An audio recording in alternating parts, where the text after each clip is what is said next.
السلام علیکم ورحمۃ اللہ وبرکاتہ۔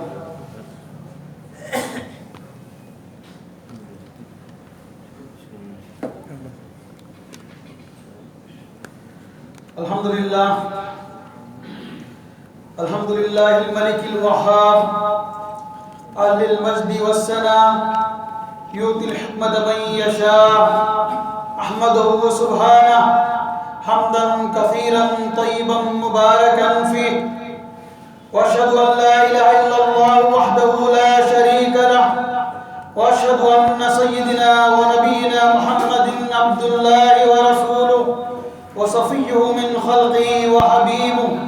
اللهم صل وسلم وبارك على سيدنا ونبينا محمد وعلى اله واصحابه اجمعين اما بعد فاعوذ بالله من الشيطان الرجيم بسم الله الرحمن الرحيم فاصدع بما تؤمر واعرض عن المشركين إنا كفيناك المستهزئين الذين يجعلون مع الله إلها آخر فسوف يعلمون ولقد نعلم أنك يضيق صدرك بما يقولون فسبح بحمد ربك وكن من الساجدين واعبد ربك حتى يأتيك اليقين صدق الله العظيم رب اشرح لي صدري ويسر لي امري واحلل عقدة من لساني يفقهوا قولي رب يسر ولا تعسر وتمم بالخير سبحانك لا علم لنا الا ما علمتنا انك انت العليم الحكيم۔ برادران اسلام، جیسے کہ آپ سب لوگوں کو اس کا علم ہوگا کہ گزشتہ 2 ہفتے پہلے فرانس کے شہر پیرس کے اندر ایک واقعہ پیش آیا۔ تاریخ کا ایک ٹیچر تھا، اس کو ایک مسلمان نے قتل کر دیا، اور اس کی وجہ یہ بتائی جاتی ہے کہ اس نے پیارے نبی صلی اللہ علیہ وسلم کے کیریکیچر بنائے تھے، کارٹونز بنائے تھے۔ وہ ایک واقعہ ہے جو ہوا، اس کی کیا حقیقت ہے وہ ایک الگ مسئلہ ہے۔ البتہ نبی اکرم صلی اللہ علیہ وسلم کا مذاق اڑانا یہ بعض بد نصیبوں کا شیوا ہے۔ پیرس کا ایک میگزین ہے چارلے بیدو، اس نے رسول اللہ صلی اللہ علیہ وسلم کے کارٹون شائع کیے۔ یہ جو طریقہ ہے جسے دنیا فریڈم آف اسپیچ کہتی ہے کہ بولنے کی آزادی، یہ مذاق اڑانا، تمسخر کرنا، تضحیک کرنا، یہ کوئی نیا کام نہیں ہے، بلکہ ہمیشہ سے ہوتا آ رہا ہے اور ہر کچھ دنوں بعد یہ ہوتا رہتا ہے۔ گزشتہ 3-4 مہینے پہلے بنگلور میں بھی واقعہ پیش آیا، اس طرح کے واقعات پیش آتے ہیں۔ البتہ اب یہاں سوال یہ پیدا ہوتا ہے کہ ایسی صورتحال میں مسلمانوں کا ہمارا کیا رویہ ہونا چاہیے، اور ساری دنیا اس بات کو اچھی طرح جانتی ہے کہ ہر مومن جس کے دل کے اندر ایمان ہے وہ نبی اکرم صلی اللہ علیہ وسلم کو اپنی ذات سے زیادہ محبت کرتا ہے۔ حدیث میں کہا گیا کہ تم مومن اس وقت تک نہیں ہو سکتے جب تک تم مجھے اپنے والدین سے، اپنے تمام چیزوں سے، بلکہ اپنی جان سے زیادہ محبوب نہ رکھیں، اس وقت تک ایمان تمہارا کامل نہیں ہے۔ کہ ایمان کی شرائط میں سے شرط ہے کہ مومن اللہ سے محبت کرتا ہے، الذین آمنوا اشد حبا للہ، اور پھر نبی اکرم صلی اللہ علیہ وسلم سے اٹوٹ محبت کرتا ہے، اور یہ ساری دنیا جانتی ہے۔ اور پھر اسی کو بہانہ بنا کر مسلمانوں کو چھیڑنے کے لیے، ان کو تکلیف دینے کے لیے اس طرح کے واقعات پیش آتے ہیں اور ہمیشہ پیش آئیں گے۔ البتہ اب یہاں سوال یہ پیدا ہوتا ہے کہ ایسے حالات کے اندر ہمارا کیا رسپانس ہونا چاہیے، ہمارا رد عمل کیا ہونا چاہیے، یہ آج کے اس تقریر کا میرا عنوان ہے۔ یہ بات ہمیں معلوم ہونی چاہیے کہ سیرت النبی صلی اللہ علیہ وسلم کا مستند ترین ذریعہ اگر کوئی ہے تو قرآن مجید ہے۔ قرآن مجید کے اندر نبی اکرم صلی اللہ علیہ وسلم کی سیرت کے مختلف گوشوں کو اجاگر کیا گیا ہے۔ نبی صلی اللہ علیہ وسلم مکے کے اندر پیدا ہوئے، 40 سال تک انہی کے درمیان رہے۔ مکے کے لوگ آپ صلی اللہ علیہ وسلم کو امین اور صادق کہتے ہیں۔ آپ صلی اللہ علیہ وسلم مکے کے لوگوں کے سر کا جھومر تھے۔ ان کی نبی اکرم صلی اللہ علیہ وسلم کی صداقت کی، امانت کی، آپ کے اخلاق و کردار کی قسمیں کھائی جاتی تھی، بڑی امیدیں وابستہ تھیں۔ لیکن جب آپ صلی اللہ علیہ وسلم نے اسلام کا کام، دعوت کا کام پیش کیا تو وہی لوگ جو کل تک آپ کو سر پر بٹھائے ہوئے تھے، آپ صلی اللہ علیہ وسلم ان کی آنکھوں کا تارا تھے، آج آنکھوں کا کانٹا بن گیا۔ آپ صلی اللہ علیہ وسلم جب دعوت و تبلیغ کا کام شروع کیا تو مکہ والوں نے 4 طریقے اختیار کیے، مکہ کے کفار و مشرکین نے 4 طریقے اختیار کیے، اس کو ہم 4 ڈویژن میں کلاسیفائی کر سکتے ہیں۔ پہلا ہے کہ آپ صلی اللہ علیہ وسلم کی ذات کو تضحیق کا اور تمسخر کا نشانہ بنایا۔ دوسرا، قرآن کو یا آپ کی باتوں کو سننے سے روکا گیا۔ بہت سارے واقعات ہمیں ملتے ہیں، اس وقت واقعات میں جانے کا موقع نہیں ہے۔ آپ صلی اللہ علیہ وسلم کی باتوں کو، قرآن مجید کو سننے سے روکا گیا، یہاں تک کہ لوگ کانوں میں روئی ڈال کر گھومنا شروع کر دیا۔ اور آپ صلی اللہ علیہ وسلم کی جو بنیادی تعلیمات تھیں ان کے خلاف کٹ حجتیاں کرنے لگے کہ کیسے انسان کو پھر دوبارہ پیدا کیا جائے گا، جب وہ ہڈیاں بن جائے گا، ریزہ ریزہ بن جائے گا، یہ شخص تو مجنون ہے، یہ شخص تو ساحر ہے، یہ شخص تو جھوٹ گڑھ کر لاتا ہے، کہیں عجمیوں سے سن کر لا کر سناتا ہے، اس طرح کی باتیں کہیں۔ اور پھر قرآن مجید جو اللہ کا کلام ہے اسے مشکوک بنا کر لوگوں کے سامنے پیش کرنے کی کوشش کی گئی۔ جہاں تک آپ صلی اللہ علیہ وسلم کی تضحیق کا معاملہ ہے، قرآن بتاتا ہے کہ ان الذین اجرموا کانوا من الذین آمنوا یضحکون، مجرم لوگ ایمان لانے والوں کا، نبی صلی اللہ علیہ وسلم اور صحابہ کا مذاق اڑاتے ہیں۔ قرآن میں ارشاد فرمایا گیا وَإِذَا مَرُّوا بِهِمْ يَتَغَامَزُونَ، جب ان کے سامنے سے گزرتے ہیں تو آنکھیں مار مار کر ان کی طرف اشارہ کرتے ہیں، جیسے 2 بچے جب لڑائی کرتے ہیں، ایک بچہ ہار جاتا ہے تو جاتے جاتے انگلی دکھاتا ہے یا کچھ اور چیز کر بھاگ جاتا ہے۔ اس طرح نبی صلی اللہ علیہ وسلم کے سامنے آپ صلی اللہ علیہ وسلم اور آپ کے صحابہ کا مذاق اڑایا جاتا تھا، ان کے کنکھیوں سے انہیں جو ہے تضحیق کا نشانہ بنایا جاتا تھا۔ وَإِذَا انْقَلَبُوا إِلَىٰ أَهْلِهِمُ انْقَلَبُوا فَكِينَ، اپنے گھروں کی طرف لوٹتے ہیں تو مزے سے پلٹتے ہیں، اور پھر محمد صلی اللہ علیہ وسلم کا مذاق اڑایا، اس کے ساتھیوں کا مذاق اڑایا جاتا ہے۔ گھروں کو جاتے ہیں تو مذاق کرتے ہیں کہ آج ہم نے فلاں کو یہ کیا، فلاں مسلمان کو ہم نے پریشان کیا، فلاں کو جو ہے پتھروں سے مارا، فلاں کو جو ہے ریت پر گھسیٹا۔ گھروں کو جا کر اس کا تذکرہ کرتے، مذاق اڑایا کرتے تھے۔ وَإِذَا رَأَوْا قَالُوا إِنَّ هَٰؤُلَاءِ لَضَالُّونَ، اور جب انہیں دیکھتے تو کہتے کہ یہ تو بہکے ہوئے لوگ ہیں، گمراہ لوگ ہیں۔ آج بھی دنیا مسلمانوں کو دیکھ کر یہی بات کرتی ہے کہ یہ تو فنڈامنٹلسٹ ہیں، یہ جو ہے ٹیررسٹ ہیں، فلاں ہیں، انہیں تانے دی جاتی ہے۔ یہ قرآن یہ کوئی نئی چیز نہیں ہے، قرآن کے اندر اس کو بتایا گیا۔ آج سے 1400 سال پہلے نبی کریم صلی اللہ علیہ وسلم نے جب دعوت کا کام شروع کیا تو مکہ کے کفار مشرکین نے بھی یہی کہا کہ وَإِذَا رَأَوْا قَالُوا إِنَّ هَٰؤُلَاءِ لَضَالُّونَ، اور جب انہیں دیکھتے تو کہتے کہ یہ بہکے ہوئے لوگ ہیں، یہ گمراہ لوگ ہیں۔ اور ان تمام چیزوں سے آپ صلی اللہ علیہ وسلم کو بڑی تکلیف ہوتی تھی۔ قرآن اس کا تذکرہ کرتا ہے، آگے میں آپ کے سامنے رکھوں گا۔ اللہ تعالیٰ نے اس صورتحال میں کہا کہ فَاصْدَعْ بِمَا تُؤْمَرُ، آپ ہاں کے پکارے دعوت دیں، واضح طور پر دعوت کو پیش کریں، ان سے خوف کھانے کی ضرورت نہیں ہے۔ آپ صلی اللہ علیہ وسلم نے دعوت سب سے پہلے اپنا جو کلوز سرکل تھا، بیوی تھی، دوست تھے، بھائی تھے، ان کے سامنے دعوت پیش کی۔ دوسرا مرحلہ، دوسرا فیز وَأَنذِرْ عَشِيرَتَكَ الْأَقْرَبِينَ، جو اپنے قریبی رشتہ دار تھے آپ صلی اللہ علیہ وسلم ان کے سامنے دعوت پیش کی۔ اور تیسرا مرحلہ تھا فَاصْدَعْ بِمَا تُؤْمَرُ، ہاں کے پکارے، ڈنکے کی چوٹ پر کھلے عام دعوت دی جائے۔ آپ صلی اللہ علیہ وسلم بازاروں میں گئے، خیموں میں گئے، جہاں سے بڑے بڑے قافلے گزرتے تھے وہاں گئے، ہر ایک کے گھر گئے، اور فَاصْدَعْ بِمَا تُؤْمَرُ، ڈنکے کی چوٹ پر علی الاعلان کلمہ الہ کو پیش کیا، کلمہ طیبہ کو نبی صلی اللہ علیہ وسلم پیش کیا۔ اور پھر جب تضحیق اور تمسخر کا دورہ ہوا تو اللہ تعالیٰ نے ارشاد فرمایا اِنَّا كَفَيْنَاكَ الْمُسْتَهْزِئِينَ، کہ آپ کا جو لوگ مذاق اڑاتے ہیں یہ مجھ پر چھوڑ دیں، ان کو میں نپٹ لوں گا، ان کا معاملہ میرے ذمہ ہے، ان کو کیا کرنا ہے میں جانتا ہوں۔ سورہ ہجر کی آیت ہے کہا اِنَّا كَفَيْنَاكَ الْمُسْتَهْزِئِينَ، ہم ان کے لیے کافی ہیں، مذاق اڑانے والوں کے لیے، آپ دل پر اس کا بوجھ نہ لیں۔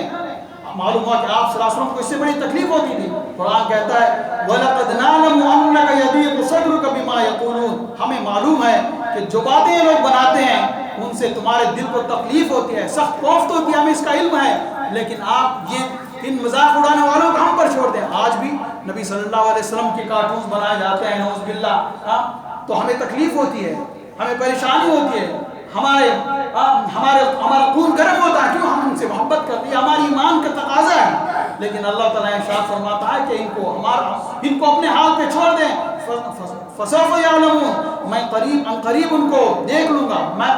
قریب ہمارے پاس پہنچے گا، ان کو معلوم ہو جائے گا کہ یہ کیا کچھ کر کے آئے ہیں۔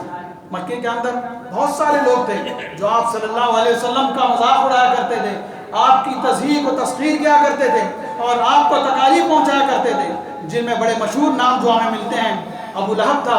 ام جمیل تھی، امیہ بن خلف تھا، ابو جہل تھا، ابی بن خلف تھا، اس طرح کے بہت سارے لوگ تھے۔ اور خاص کر 5 لوگوں کا نام ملتا ہے، سیرت کی کتابوں میں یہ بات نوٹ کی گئی ہے، جو بڑے ہی شریر اور بڑے ہی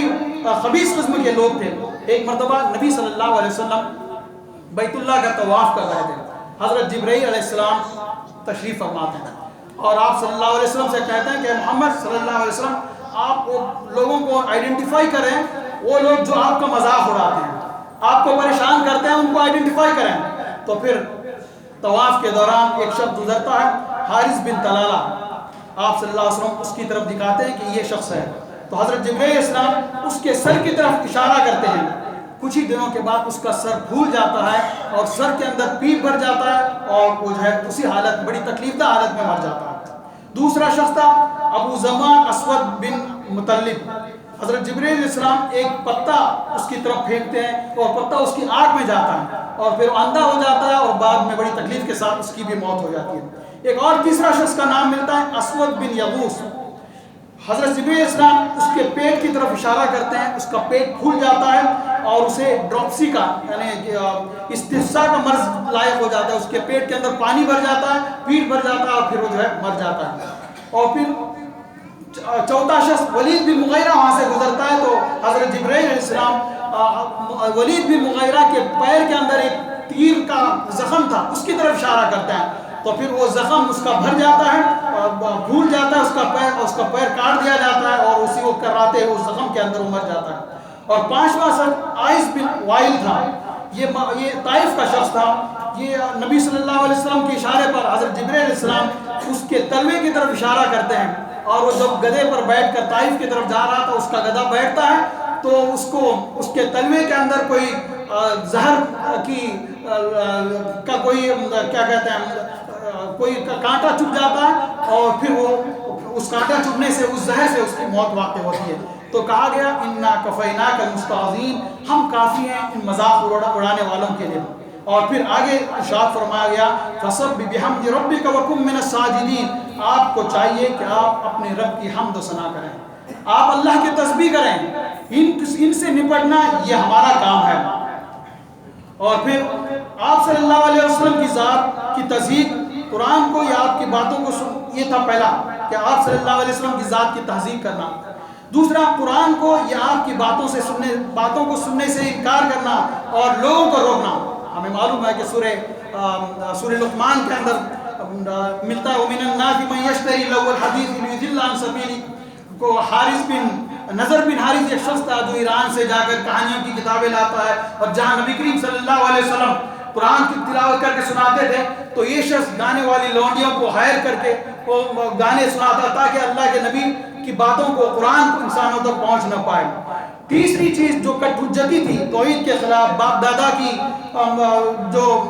ان کے قوانین تھے اس پر، اور پھر کٹ حجتی کرتے تھے کہ یہ کیسا شخص ہے کہ ایک اللہ پر ایمان لانے کی بات کہتا ہے، ہمارے باپ دادا تو سینکڑوں خداؤں کی عبادت کرتے ہیں، یہ کٹ حجتی کرتے تھے۔ اور چوتھی تھی قرآن کو مشکوک اور مشتبہ بنانے کی کوشش کرتے تھے اور یہ کہتے تھے کہ نعوذ باللہ یہ آپ کا گھڑا ہوا قرآن ہے، یہ شخص مجنون ہے، پاگل ہے، نعوذ باللہ۔ اور ولید بن مغیرہ میں معلوم ہونا چاہیے جس کا ذکر میں نے کیا، ولید بن مغیرہ نے ایک میٹنگ بلائی حج کے موقع پر کہ بھئی اب حج کا موسم آ رہا ہے، حج کا موسم شروع ہونے سے پہلے آپ صلی اللہ علیہ وسلم کی دعوت پہنچنے سے پہلے ہم جائیں اور لوگوں کو بتا دیں کہ بھئی یہاں ایک شخص پیدا ہوا ہے، فلاں شخص ہے، اس کے بارے میں۔ تو اس نے میٹنگ بلائی کہ تاکہ سب لوگ ایک ہی فریکوینسی میں بات کریں، ایک ہی چیز سب بتائیں۔ کسی نے کہا کہ ہم جھوٹا بتائیں گے، کہا کہ نہیں، نبی صلی اللہ علیہ وسلم کو جھوٹا نہیں کر سکتے، کہا کہ ہم ساحر بتائیں گے، سوچا نہیں ساحر بھی نہیں بتایا تھا، صحیح تو جادوگر نہیں، جادوگر تو کچھ اور، ان کے کرتوت کچھ اور ہوتے ہیں۔ کہا کہ کسی نے کہا شاعر بتا جائے، نہیں شاعر کو تو ہم جانتے ہیں۔ تو اس طرح کی پلاننگ ولید بن مغیرہ نے کی تھی، اور ہر ٹینٹ میں جا کر نبی اکرم صلی اللہ علیہ وسلم کے خلاف جو ہے بکواس کرتا تھا۔ اب ہم آئے کہ ایسی صورتحال کے اندر جب یہ صورتحال پیدا ہوتی ہے، یہ کوئی جیسے میں نے ابتدا میں عرض کیا ہے کوئی نئی صورتحال نہیں ہے، ہر زمانے میں ہوگی، ہر 2-4 مہینوں کے بعد اس طرح کے واقعات پیش آتے ہیں، لیکن ہوتا یہ ہے کہ ہم اشتعال میں آ جاتے ہیں۔ دشمن چاہتا ہی ہے کہ مسلمان اشتعال میں آ جائیں، اور اشتعال میں آ کر کچھ ایسے کام کریں جس سے ان کا نقصان ہو، جس سے انہیں ایک بہانہ مل جائے۔ دیکھتے ہیں کہ گزشتہ 2 یا 3 مہینے پہلے بنگلور میں جو واقعہ ہو، ایک شخص نے آپ صلی اللہ علیہ وسلم کی ایک کارٹون بنایا، پھر اس کے بعد جو ہے ہنگامہ ہوا، اس کے بعد کیا کیا پولیس نے کئی اسٹاروں کو پکڑ کے آج بھی 400-500 نوجوانوں کو جو ہے قید میں ڈال دیا گیا۔ یہ وہ چاہتے بھی ہیں، لیکن ہمارا صحیح رویہ کیا ہونا چاہیے، یہ میں اختتام میں آپ کے ساتھ عرض کر رہا ہوں۔ پہلی چیز تو یہ کہ قرآن جیسے کہا اِنَّا كَفَيْنَاكَ الْمُسْتَهْزِئِينَ، اب ان کا معاملہ، ان جھٹلانے والوں کا، ان مذاق اڑانے والوں کا معاملہ اللہ کے سپرد کر دیں، نمبر 1۔ نمبر 2 یہ ہے کہ قانون کے دائرے میں رہتے ہوئے جو کچھ پروٹیسٹ کر سکتے ہیں وہ کرنا چاہیے، قانون کو اپنے ہاتھوں میں نہ لیں۔ جب بھی ہم قانون کو اپنے ہاتھوں میں لیں گے تو نقصان ہمارا ہوگا۔ یہ بات ہمیں خاص کر نوجوانوں کو معلوم ہونی چاہیے کہ جب بھی ایسے واقعات پیش آتے ہیں، نبی اکرم صلی اللہ علیہ وسلم کی جب بھی تذکیر کی جاتی ہے، تذہیر کی جاتی ہے، تو ایسے میں جذبات میں آنا نہیں ہے۔ ہمارے بڑے ان کو سمجھانا چاہیے ایسے حالات میں کہ اس وقت اس طرح کا کام نہیں کرنا چاہیے جس سے دشمن کا فائدہ ہو، بلکہ قانون کے دائرے میں رہتے ہوئے پروٹیسٹ کرنا چاہیے، پولیس کے پاس جانا چاہیے، وہاں شکایتیں درج کروانا چاہیے، اے سی کے پاس جا کر میمورنڈم دینا چاہیے، یہ کام کرنا ہے۔ تیسرا کام جو سب سے اہم کام ہے وہ یہ کہ آپ صلی اللہ علیہ وسلم کا پیغام دنیا کے سامنے پہنچانے کی کوشش کریں کہ یہ جو تم تمسخر اڑا رہے ہو، مذاق کر رہے ہو، یہ وہ نہیں تھے۔ آپ صلی اللہ علیہ وسلم کی شخصیت بہت ہی بلند تھی، بہت ہی اعلیٰ تھی، بہت ہی عرفہ تھی، آپ کے تعلیمات بہت ہی اونچے تھے۔ آپ صلی اللہ علیہ وسلم پیس کے پیغامبر تھے، امن کے پیغامبر تھے، انسانیت کو پیس کا، امن کا پیغام سنانے کے لیے آئے، انسانوں کی ہدایت کے لیے۔ آپ صلی اللہ علیہ وسلم نے ارشاد فرمایا میرا اور تمہارا معاملہ ایسا ہے کہ کسی نے آگ جلائی ہو اور تم اس کے اندر گرا چاہتے ہو، اور میں تمہیں تمہاری کمر پکڑ کر تمہیں بچا رہا ہوں، میں ایک ایک کو جہنم کے آگ سے بچانا چاہتا ہوں۔ آپ صلی اللہ علیہ وسلم انسانیت کے لیے رحمت بن کر آئے تھے، وما ارسلناک الا رحمۃ للعالمین۔ آپ صلی اللہ علیہ وسلم انسانیت کے سراپا، انسانیت کے لیے صرف انسانیت ہی نہیں بلکہ جانوروں، چرند پرند کے لیے بھی سراپا رحمت ہے۔ آپ کی تعلیمات ہمیشہ کے لیے ہیں اور پوری انسانیت کی خیر خواہی کے لیے ہیں۔ آپ صرف مسلمانوں کے لیے نہیں آئے تھے بلکہ پوری انسانیت کے، آپ کا پیغام ساری انسانیت کے لیے تھا۔ تو اس پیغام کو انسانوں کے سامنے پیش کرنے کی ضرورت ہے۔ یہ ربیع الاول کا مہینہ گزر رہا ہے، کل 12 ربیع الاول تھا۔ جماعت اسلامی کے لوگوں نے کل سرکل پر، شمس الدین سرکل پر 8 بجے جمع ہو کر بہت سارا کام کیا، بہت سارے لوگوں کو پمفلٹ دیے، ان کو جو ہے کتابیں دی۔ ہم نے دیکھا کہ جب لوگ لیتے ہیں بڑے شوق سے پڑھتے ہیں، بڑے احترام سے پڑھتے ہیں۔ 2 دن پہلے پولیس اسٹیشن اور میونسپلٹی وغیرہ جانے کا، تحصیلدار کے پاس جانے کا موقع ملا، بڑے محبت سے لیتے ہیں،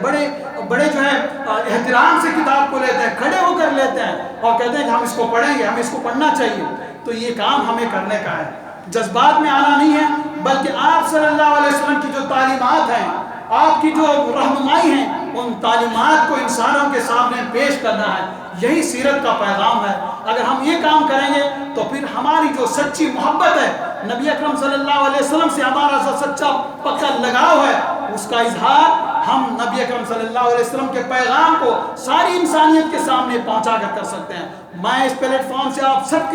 سب سے درخواست کرتا ہوں کہ آپ بھی اس طرح کے چھوٹے چھوٹے پمفلٹ کتابیں رکھیں اپنے ساتھ اور پہنچائیں، جہاں غیر مسلم ملے ان کو دیں۔ سب سے پہلے کہ ہم بھی پڑھیں نبی صلی اللہ علیہ وسلم کی کیا تعلیمات تھی، کیا آپ صلی اللہ علیہ وسلم نے کا پیغام تھا، اس کو ہم بھی سمجھنے کی کوشش کریں اور پھر ساری انسانیت کے سامنے اس پیغام کو رکھیں۔ تو وہ دن دور نہیں کہ جو لوگ آج دشمن نظر آتے ہیں وہ نبی اکرم صلی اللہ علیہ وسلم کے محبوب ترین شخص ہوں گے۔ مکہ مدینے کا واقعہ ہے کہ ایک شخص کا اس وقت تفصیل میں جانے کا موقع نہیں ہے، کل تک ایک شخص تھا جو نبی صلی اللہ علیہ وسلم کے بارے میں کہتا تھا کہ دنیا میں سب سے نفرت جسے مجھے ہے تو وہ شخص ہے، جب ایمان قبول کرتا ہے تو دنیا میں سب سے محبوب اگر کوئی شخصیت ہے وہ پیارے نبی صلی اللہ علیہ وسلم کی شخصیت ہے۔ یہ حالات بدل سکتے ہیں، اس کے لیے ضرورت ہے کہ ہم اٹھیں اور اس پیغام کو عام کرنے کی کوشش کریں۔ اقول قولی ھذا استغفر اللہ لی ولکم ولسائر المسلمین من کل ذنب واستغفروہ انہ هو الغفور الرحیم۔